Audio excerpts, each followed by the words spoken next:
All right, so my computer's making background buzzing noise, but hopefully I've successfully learned to filter that out. My computer is a heap of shit, so, hopefully it is properly filtered out, and either I'll have to re-record the video, in which case you won't care about this, or because you'll never hear it, or I won't, in which case you won't care about this because you won't be hearing the background noise. So, excellent introduction. Anyways, this is going to be the 11th advanced strategy video I'm doing on Triple Triad. We're going to be continuing to talk about adjacent corners, and this time the focus is going to be on looking for logical lines. So we're going to take positions, and we're going to say, what's the logical sequence from here? And we did this with capturing the starters, and I did 25 examples, and it was an unbelievably exhausting video to do, and I don't think anyone watched it because it would have been unbelievably exhausting to watch through. Do not worry, this one will have a lot fewer lines, and I'll write up notes on the side, so I don't have to have quite as exhausting a thing to go through. So each position, you'll see the position on the right. I will show the position without notes, and then I will show the position with the notes I left on the position. And we're going to have examples from different levels, just like I did before, but not nearly as many. And the question is going to be, what is our best or what is our most logical adjacent corner play, and how would you get it to work? And so kind of some key things to look for are, one, is which side can we naturally take? So we should look to set up against the other side, which we could not naturally take on. Ideally, the side we can actually take, we have a plus wall or something that can set off combos. So if we can take both sides, looking to set up further against the side we can't take as powerfully, is probably the bias one should have. And then the next key thing is to think, how can I set up a favorable L? So after I play in, say, 9, and they block in 6, how can I play in 2 or 8 that sets up a favorable move in 5 afterwards, where ideally I have 5 and they don't, but it's okay if they have 5. I just really want to make sure I myself am threatening 5 to force them to block it, because there will usually be good moves after. Because we're going to have secured Ls, right? If we play in 9 and they play in 6, when we play in 2 or 8, we are going to lock in a card first. And that's going to mean it's okay if they play in 5, which wasn't always the case in the when we're capturing corner starters. Here it's going to be much more permissible. Our position will often be fine or very good if they play in 5. But the point is going to be we want to threaten 5 such that they have to block it. And usually if that happens, we'll have a very good position. So okay, those are a few things to keep in mind. I'm sure there are other things from the prior videos that I'm now forgetting to mention, but we'll mention them. I'm sure my notes cover them. I wrote my notes down a little while ago and didn't check them over before making the video because I'm a highly professional individual. So feel free to pause and look at this and think, how would you set up an L? Which side can we take? So which side should we set up against, etc. All right, so we have a capture in 2, not 6. That capture is plus walled. 6, 7, 1, 4, and 2 is plus walled by 5, 7, 5, 1, which is a real problem. But we do have a capture there, and that's still usually going to be better than the side we don't have a capture on. So 6, 4, 5, 5, and 9, I think, is pretty logical. We get the plus in 6, and they don't have a plus themselves, so we're the only one who threatens that plus. But we still don't have the same or plus in 2, so I think that's unlikely to work well. And more importantly, they can block 6 with a 7 facing out, and we have no L we can set up in 8 that can take that 7. And we have no L we can set up in 2 while taking the card in 3 that can take that 7. And that means this is just very unlikely to work, right? Because we can set up a plus in the in-between square, but we never have something for 5. We just can't set up a good L. And if we can't set up a good L, these types of moves are very, very risky. So after we see, okay, a move in 9, they can block 6 with a 7 out. I don't see any way to set up against that. We should be very worried and skeptical. I do not think 6, 4, 5, 5, and 9 is a good move. I think it probably just loses. So, okay. If you were looking at other moves, I'm not going to cover every move. That would be really exhausting. That last video I did was really exhausting.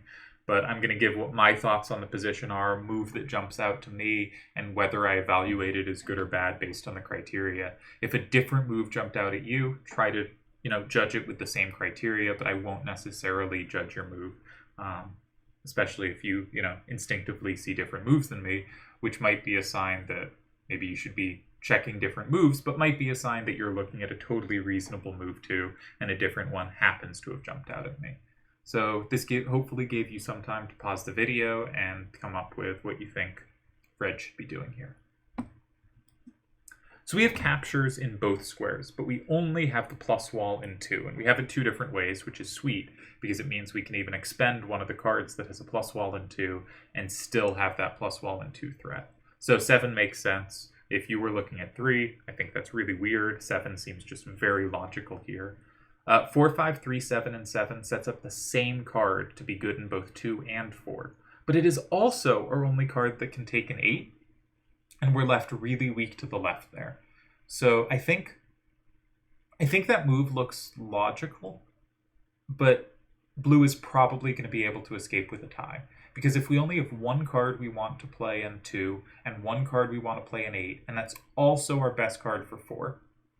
Though importantly, 6, 4, 5, 5 can also go in 4 there, and is totally reasonable. So it's not our only card for 4. But I think in that kind of situation, when we're really reliant on a single card in open, they can just play in one of the squares that forces us to go in one of the others, and then suddenly we don't have any card left for the remaining square. Oftentimes in closed, you want to set up the same card to be good in as many squares as possible, and just set up more and more combos and have it hit on that final turn.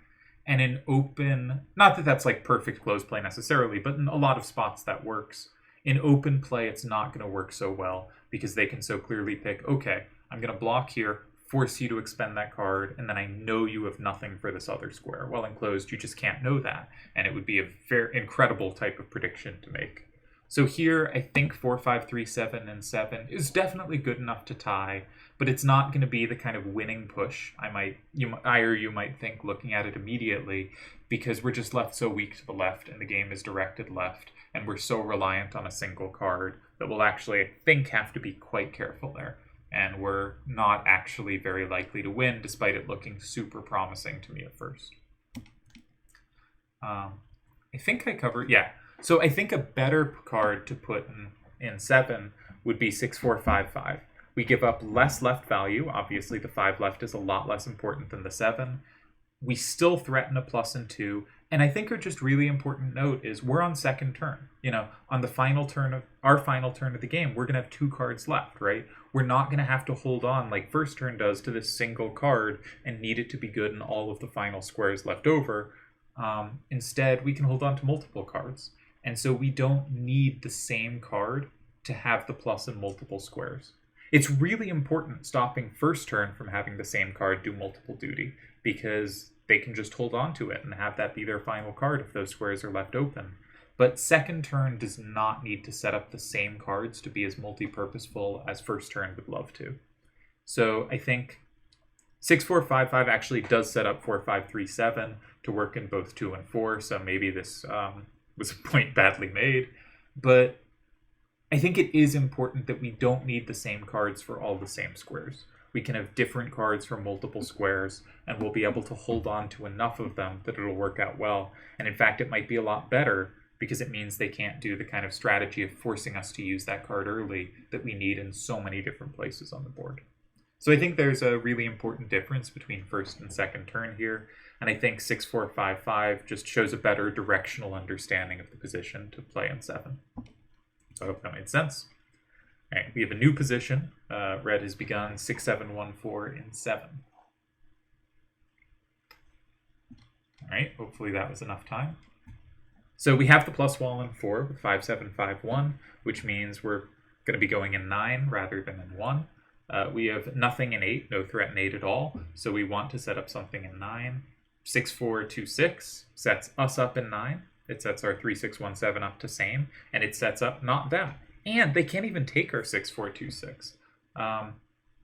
Red's hand is so leftward after the 6, 7, 1, 4 is used that they just can't take our 6, 4, 2, 6 at all, which means if they block, we have tons of L options, right? Because they will not have flipped our card in 9, so we can go with anything in 6. We don't have to recapture. We can also go in 4 where we have the plus wall. I think this is a phenomenal position for us and is going to be very, very hard for Red to tie. And I think practically red's in just dire straits here.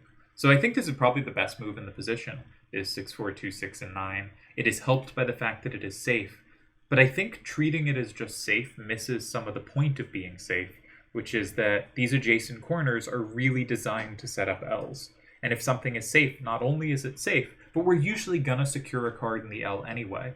But not only is it safe, which again, we're usually going to get, but it means we don't have to take it back. And if we don't have to take it back, we just have a lot more options in setting up L's. And so I think there's just a ton going for this move. I think it is the best move in the position, the best reply, and I hope you found it. All right. I sometimes look at the cards and try to guess what game they're from, because I don't actually remember very well. Some are obvious, like 7174 is from FF7, 1773 is on the other side is from FF Tactics. I think 5662 is from FF12, but I really don't know.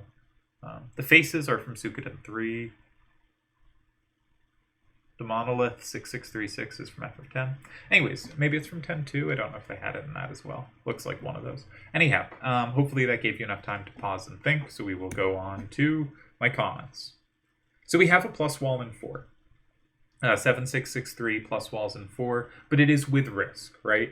It can be potentially comboed back. It is not a plus wall that it can secure. It is a plus wall that is vulnerable to being comboed back, though they do not have a plus wall back on us in 7, and it doesn't look like they can super easily set up against it, but it is worth noting it is not one of them completely safe, completely locking in kinds of plus walls.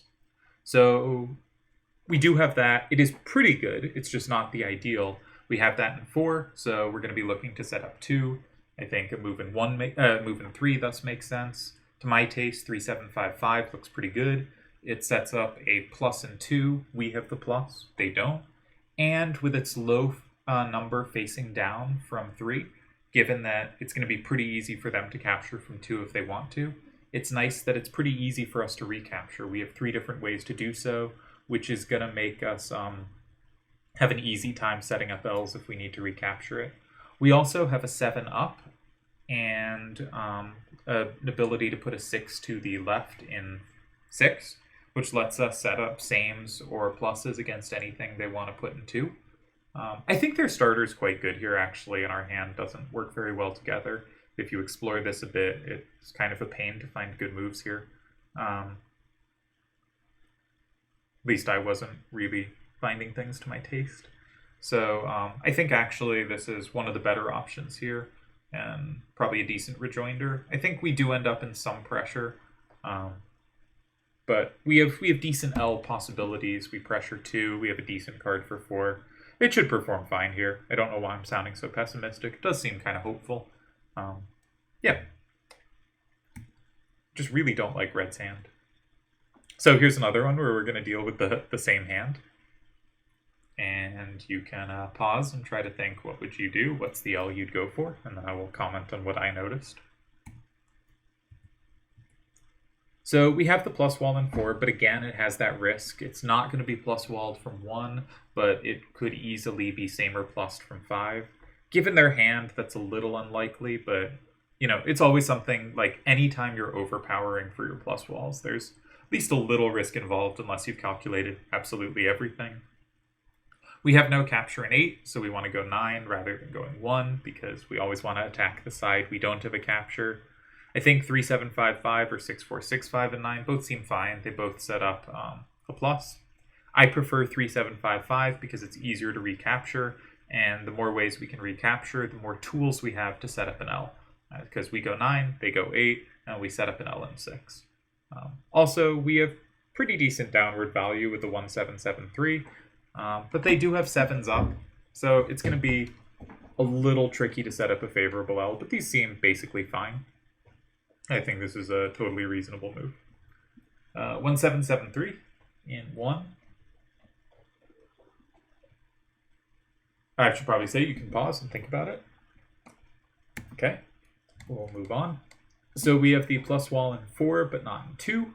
So setting up in 3 totally makes sense with the logic we've laid out. 3737 and 3 does set up a the plus.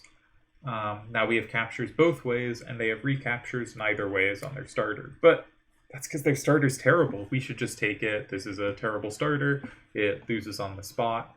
And the adjacent corner has got to be pretty strong here, but just taking it immediately is the way to go against such a bad starter.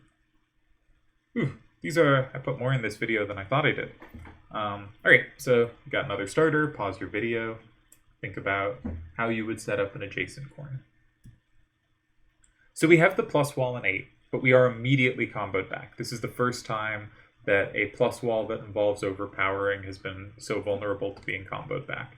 Now, of course, we can then plus wall the card they'd combo with in 7, but it wouldn't combo everything back because they have a safer plus wall, while we have a risky plus wall. We have a capture in 6, a raw capture, not using a rule. And they can't combo it back from 3, which is important when we're taken by overpowering, but nor can we take the 7 facing up. So if we play 7, 1, 7, 4, and 6 at some point, and they play in 5, they'll control that 7, 1, 7, 4 card unless we have combo potential. So the natural stuff in adjacent corners to look for relies on having good captures, right? We attack their starter from one side, so they have to block that side, and then we can swoop in and take from the other with a capture we had in the bag, right? If we look back at times it's been good, like just going back to the last one, obviously this is not a time to set up an adjacent corner because we can just take it, but one of the reasons an adjacent corner would look good is because we have multiple plus walls in 4 here, right? We have 4 under lock and key. We really want to hit them from 4. We can lock up the card in 1, we can set off combos. So we play 3, induce them to go 2, and then we hit them with the way we want to take. Now here, of course, they can't take back, so we should do it immediately. But if they could take back from 2, that would be just a great way to play. Very powerful way to play. And so we really want to hit them here with we have a good capture in either 6 or 8, and thus we force them to block the other one and then take with a really good capture. And here we just don't have a good capture. And so the only way this is going to work is if we have a really good recapture on one of the corners we play, right? Say we play 7, they block 8, and then we have a really nice play in 4, locking in our card in 7. And I'm just not particularly seeing that either. Maybe 6-6, 3-6 in 7 comes to mind. But for this position, I did not personally feel that the adjacent corners were very appealing, because I think they only work really well when you have some captures in the bag. And we don't have those captures. And so it's always going to be a little uncomfortable here, and we really have to see an L we feel good about. And for instance, that move in 7, we'd really want to have a good follow-up in 4, but they have 7s up when they block in 8, and that's going to be hard for us to set up against. Our hand is not very good at setting up against that. Maybe we can play 6-6, 3-6 in 7, followed by 5-6, 6-2, and 4. And that way we will have a plus on 7s up. So maybe that is promising. Maybe my write-up here wasn't very good. But to my eyes, this looks like we don't have quite good enough captures for an adjacent corner to be promising. All right, different level. We go up 1. Take your time, find a move. So we have 4, right? We have 8, 2, 6, 6, and 4 with the plus wall. We do not have 2, so we want to go 3 to set up 2. Our only setup move is 1, 6, 6, 8, and 3, which sets up 7, 7, 2, 7, and 2. They have no downward power, which means they're going to have a really bad time blocking 2. We're going to have a very easy time recapturing in 5 when they block. So this is really like the perfect time to go in 3, right? We have an awesome capture from the other side. We're excited to do. It's a securing plus wall. They don't have good blockers in 2. They can't flip our card in 3 from 2, so we're going to have lots more L options because we won't even have to recapture the card we played in 3. So this is very promising. I think this is a really high pressure move. I think this is a very good move. The one arguable downside is that Blue's hand is just clearly really strong going up. And that means they don't have that card to put in 2 with a high downward value, but it means their cards will continue to find some value over the course of the game because the game will be directed upwards. So that would be my only hesitation on going in 3. But I think overall 3 has to be just a very strong move here, and Blue is in a lot of trouble. All right, another 8-8 corner in the same spot. Again, we have the plus wall in 4, and they are strong to the left. If they are strong to the left, then we should be somewhat biased against going in 7, because just like the last example where they were good going up, we're giving their card strength for the rest of the game. Now, sometimes that can be worth it. I think in the last example it was. But here, it just makes a ton of sense to go in 3. We want to set up 2, so we want to be able to threaten 1, but we also want a good L. Their highest down from 2 is a 7. We're going to be able to take that. We both have multiple 8s up, and our 7-8, 7-1 potentially can same it. So I think the best move here is 4-3, 8-8 is safe. It is just entirely safe. It threatens a same. I wrote plus, but I guess it's both a plus and a same in 2. We will never need to capture it back, so it's going to be really easy to set up L's around it. We also keep cards that have 8s to the left, which means they can go in 6 to set up 7-8, 7-1 to be able to same 7s down from 2. We have the really strong capture in 4 if they block 2 that will often combo a lot of their stuff, and is just in general a threat and a nice thing to have in the position. This looks fantastic. I think this is a phenomenal position for red, and the adjacent corner here again I think is the best move. Alright, to close out, I decided to use a few games with hands, because I've been doing mostly randoms and examples except for the Homer hand stuff, and I thought I should throw in a few more hands. So here's an example from a hand. Again, look, do you think there are good adjacent corners here? And if so, what's the logical line to take? So I made a typical 3-corner hand for red. This actually has a ton in common with the Homer hand, right? It has a strong corner starter. It has a horizontal and a vertical, each of which can take back the starter one way via plus wall to lock it in. And then it has nearby corners that can plus wall and lock in the recapturing cards. So this is very much the same as the level 4 Homer hand we've seen at the very start of these videos, but designed for level 7 rather than level 4. And I keep calling it the Homer hand. I also like to call it a 3-corner hand because it has 3 corners and 2 utility cards designed to recapture. But very similar hand to what we've seen and works in similar ways. Blue's hand, on the other hand, is, I think, a little more dynamically focused. Harloot and Silver Dragon, the top 2 cards, play off each other really well. 7-5, 7-5 just plays so well against 8s, and the 7 up and 7 down can be used to set up plus walls or sames for Harloot and Silver Dragon. And then the 5-8, 8-3 and the 8-8, 5-3 cover the other corners and also can be set up kind of easily against by this hand. For instance, if the hand started Silver Dragon in 5, 7-6, 4-8, and 5, then 5-3, 8-8, and 3 would be same or plusable both ways by 4-8, 7-6, and 2 or 6. So I think this hand is a pretty logical hand. It has power for all corners. It has a utility card. It has cards that are direct opposites and play well off each other. And it is designed to be able to set itself up for center and corner plays. I think both hands are kind of standard, strong power card hands on the set. Okay, so onto the position. We have the plus wall in 4, but not in 8. 7-5, 7-5 plus walls in 4, not in 8. We do not want to give their 7-5, 7-5 both 4 and 8. We're on second turn. We don't care that much if we have the same card for both squares. They're on first turn. They would love to have the same card for both squares. So all the pluses we could set up with an 8 to the left, those are not the dream way to do it, because they set up one of their cards to be really powerful. In those situations, they will not block the in-between square. They will try to leave 4 and 8 open as long as they can for their card that is dominant in both squares. So instead, I think we should look for other ways to set up against their starter, and the natural way to do that is 8, 8, 5, 3, and 9. This sets up a same in 8 that we have, and they do not. We have plus walls in 4 and 6. It is a little more okay that they have plus walls in both those squares with the same card, because their plus wall in 6 only flips the 8, 8, 5, 3, and that 3 is never going to combo anything. So we're not that worried that they have a card good at comboing that. Importantly, we keep the 5, 3, 8, 8. It both threatens the same in 8, but also when we set up an L down the road, they're going to block 8, and then we're going to play in 4 or 6. That's going to be a really good card for 5, because its 8 down is able to overpower a lot of what they put there, and we might be able to set it up to have combo potential even if they have an 8 up. And note, if they do have an 8 up, we can plus, say they put 8, 6, 4, 7, and 8 at some point, we can plus wall in 4, flip the card in 7, which flips the card in 8, and they won't have good recaptures on that. So I think this is a really good move. I think 4, 8, 7, 6, and 9 is also viable.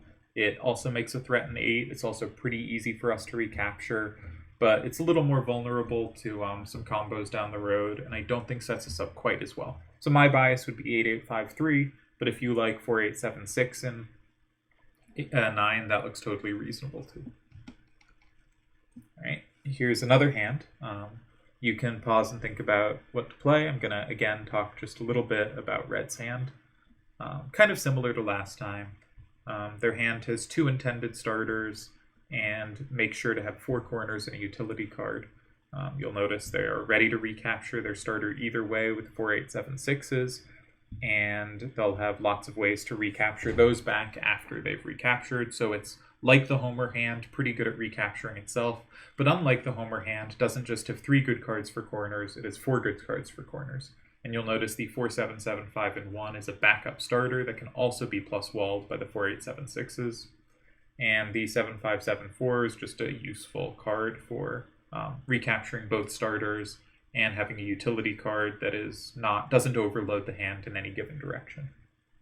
So anyways, I think this hand makes sense too. I didn't put a lot of effort into hand building for these videos. I did kind of generic power cards put together in generic ways, but I think they're reasonable hands. So okay, hopefully that was enough time for you to think of what adjacent corners and what L's you'd like to set up, but obviously pause if it wasn't or you were listening to me babble.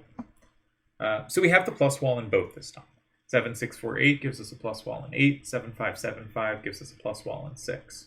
We could set up 1 card for double duty, but as I've kept talking about this video, it's just not that important for second turn to have the same card for 2 squares.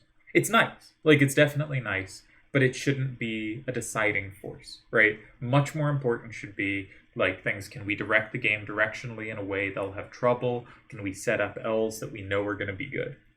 And here, their highest number up or to the left is a 7, which means when they are going to block in 8 or block in 6, after we play in 7 or 3 respectively, they're going to have a low number facing out, and our 4, 8, 7, 6 or our 5, 3, 8, 8 will be able to overpower it. So we're going to have L options where we will threaten stuff in 5.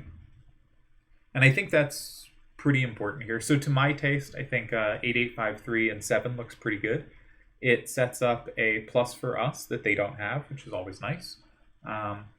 And it also, I think the L's look good, right? If they have a 7 up, we can threaten to take that just with our 5, 3, 8, 8 through raw power, but we'll also be able to set up Harloot, our 4, 8, 7, 6 to plus it. We, of course, threaten the combo in 6. This looks very promising. I think the same card actually looks pretty good in 3. 8, 8, 5, 3. We shouldn't always be drawn to needing to play strong corners. Its low number facing to the left means we'll have lots of ways to recapture it. We'll be able to set up lots of L's. Of course, we also have L's from playing Silver Dragon in 8. If they, we go 3, they block 6, we go 8. So I think overall, this is just a pretty promising spot to play for an L. We just have such good control of their starter, and if we can start pressuring it and making sure we threaten it lots of ways, and they don't have 1 card that can take it back multiple ways, and especially that we have good L's, we're going to be in great shape. And here the L's are great because they don't have that many 8s in their hand. And some people like more dynamic cards, and some people like lots of 8s. But one thing 8s are really good for is just these blocking moves, right? Is I play in 7 here, and you can just block 8. If you had, an 8, 8, 4, 4 corner or something, you block 8. It's not going to be comboed back. It's going to be a little harder for me to set up an L against. Here I'd be able to, but lots of times I wouldn't. That having 8, 8s can often mean you get out of these situations, and having more dynamic cards can make it a lot harder. Like 7, 7, 5, 4s are fun and good cards on level 7, but you often find, in my experience, that they just don't quite have the defensive oomph, and it's easier to set up these L formations. So Red doesn't actually have many 8s in their hand, and they don't have any 8s left or up, and so it's not surprising that these L's would have a lot of force to them, because we'll always be able to threaten 5, and that's going to force them to block 5, and when we do that, we're going to have a big advantage and often be winning. So I like the L's here. I think there are lots of good paths to an L. and whichever path you took is probably totally reasonable.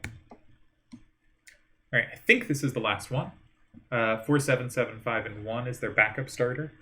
I think here it's a better starter, actually, because it's easier for our hand to set up stuff against 8s than 7s.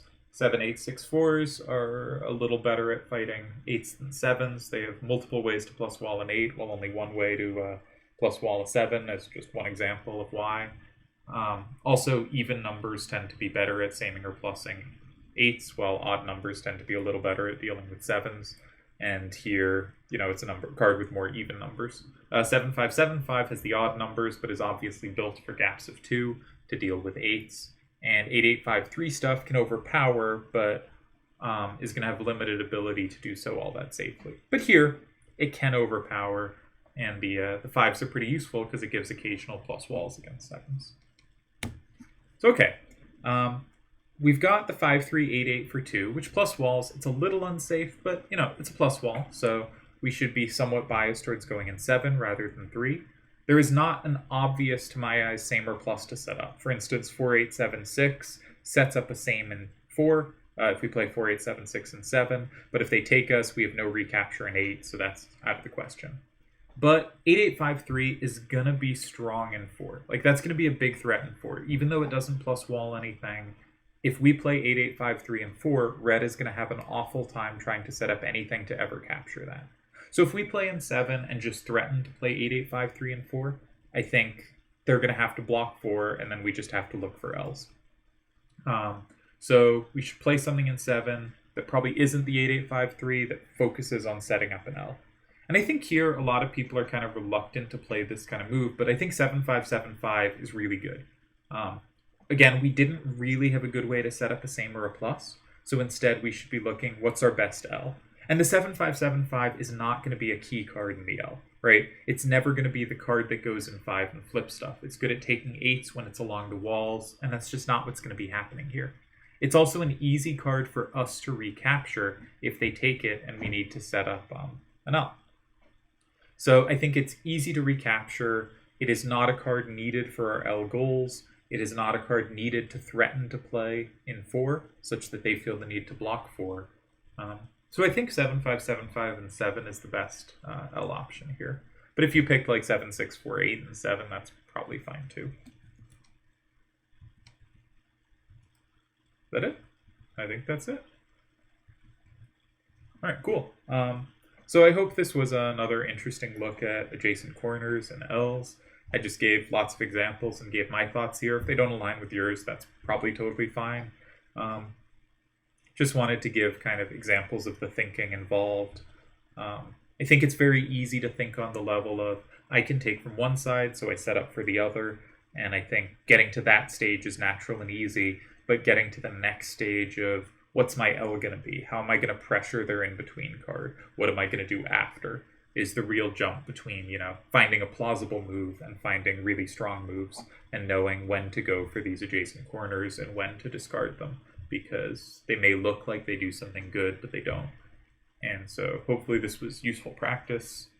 I think that's it.